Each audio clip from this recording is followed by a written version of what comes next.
Since your arrival, I understand you've been delivering, series of lectures that have to do with Islam and the Ummah. What was striking, to you?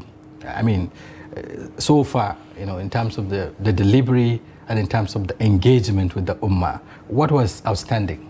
Yes, I gave a talk. My first talk was in Sokoto. Then I gave a talk in Ilorin, and my son also gave a talk. Right. And then I gave in Abuja.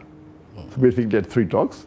And alhamdulillah, the topic of my first talk was Al-Quran, the global necessity, the importance of the Quran, and not only the Quran should be for the Muslims or the Arabs, it's a book revealed for the whole of humanity. That's right. And why is Al-Quran is a global necessity? I gave various reasons. I don't intend giving a talk now. That's right. It was a talk for more than an hour.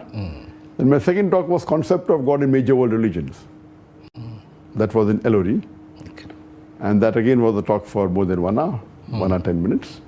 And I said there that we should not try and understand the concept of God in a religion by observing the followers, because many a time the followers may not be aware of what is the true concept of God. So the best way to understand the concept of God is try to understand what does the scripture of the religion have to speak about God.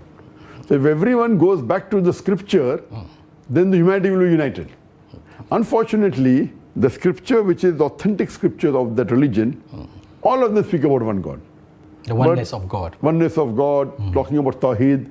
But maybe the priest or the religious people, for their own benefit, they change the scripture, and the masses aren't aware of it.